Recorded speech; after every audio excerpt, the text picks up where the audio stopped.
Have you noticed that often after all of the inner work, the healing, the consciousness expanding learning, and the spiritual practices, that somehow everything still feels flat? Maybe you don't feel as happy as you used to, or joy isn't felt in the same way you know is possible. The joy and enthusiasm aren't gone, but they feel strangely muted. And maybe part of you wonders, why am I trying so hard? Or why do I feel that I'm always falling short in some way? Or I shouldn't I should be happier, right? If these questions have ever crossed your mind, this video is for you.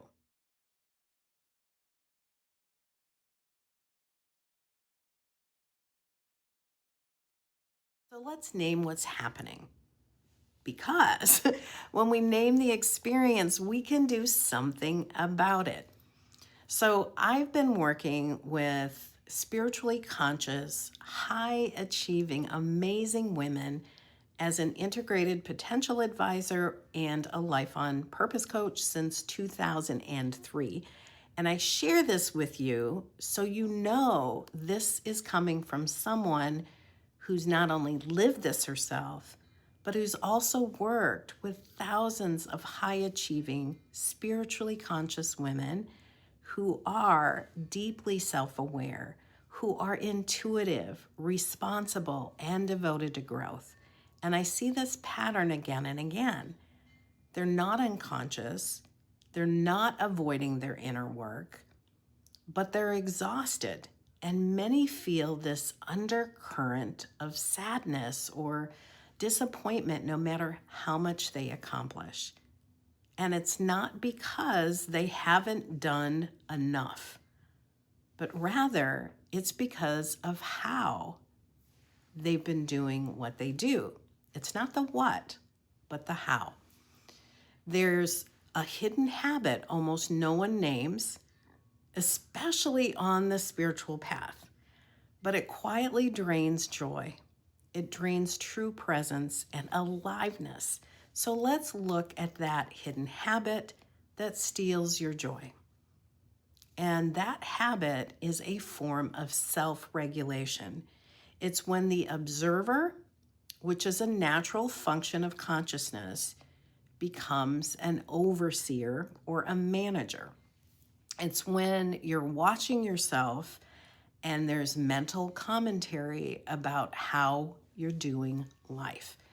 So some high achievers experience this as an inner critic, while others have softened that inner voice, but they still feel removed from the energizing aspects of life. Life feels flat. And if this sounds familiar, please leave a comment, sounds familiar, or I can relate in the comment section so others that see this video know that they're not alone. And thank you in advance for that, because this actually is very helpful. So this joy draining habit of self-monitoring is not awareness and it's not presence. It's a habit of self-evaluation that becomes a background supervisor. So maybe when you're meditating, you're evaluating yourself meditating rather than being in the experience.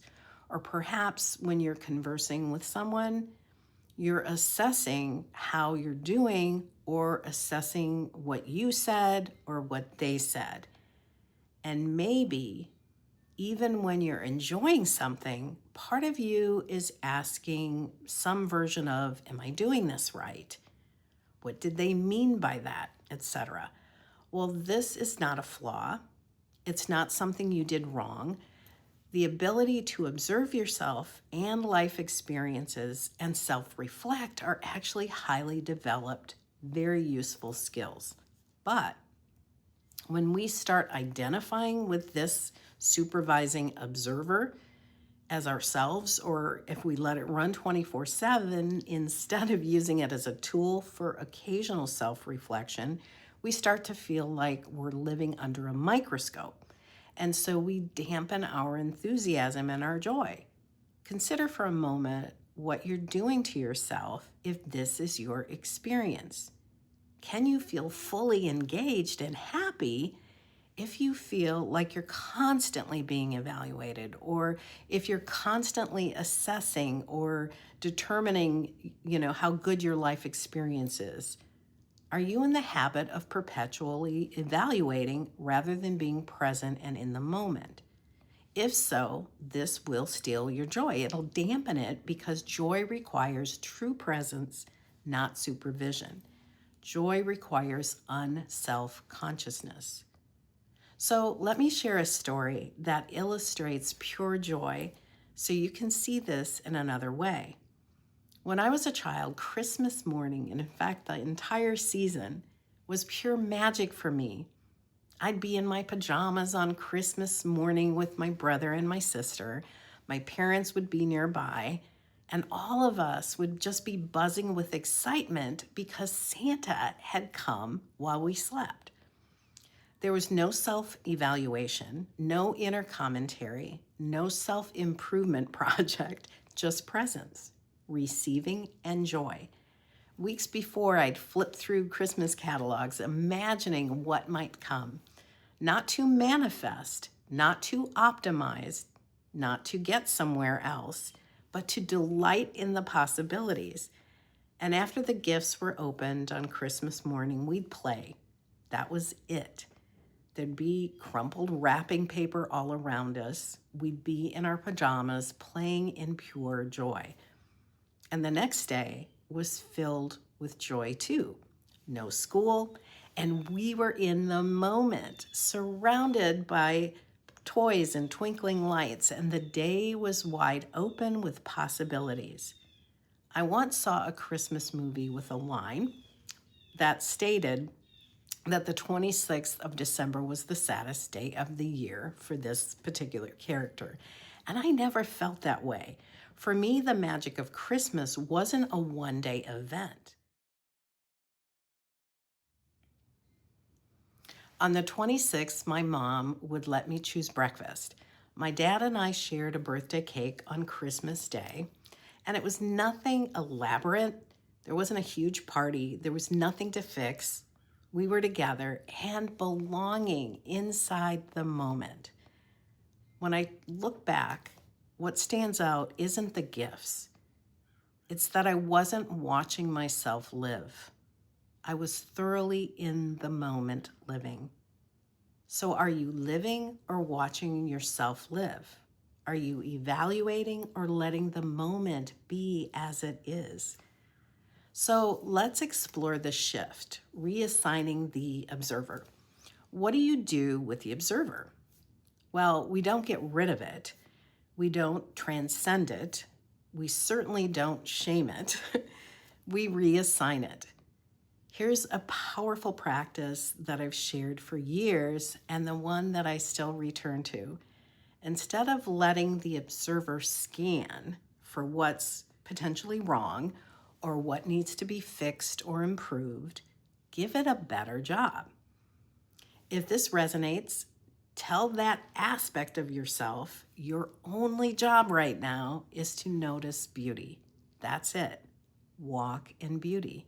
Simply notice it. Not to fix, not to improve, not to evaluate, not to scan for what could go wrong. Just notice beauty.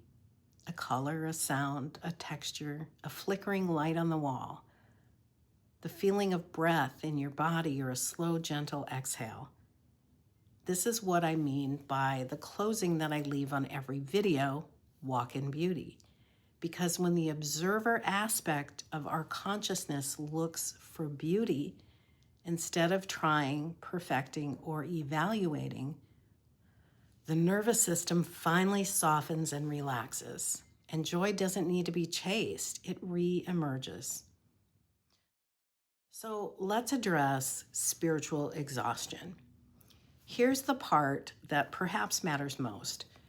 So many spiritually conscious women are exhausted because their spiritual life has become a job. It's become work or somewhere they need to get to.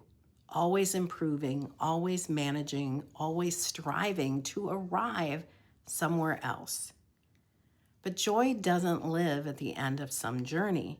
Joy lives here now, in presence, in embodiment, in allowing, in expression, in being in the moment without the commentary or the need to make it better. You don't dance to become a dancer. You dance because you are a dancer. You don't write to become a writer. You write because something wants to be expressed through you as a writer. You don't live your purpose by trying harder. You live it by expressing who you naturally are. If this video resonated, if something in you relaxed just a little bit, just hearing this, let that matter. Notice where beauty is showing up today. And if you'd love to see more videos like this one, like and subscribe and turn on the notification bell so you get notified when I upload a new video. Walk in beauty. Let the supervising observer rest and let yourself be here now. Bye for now. I will see you in the next video.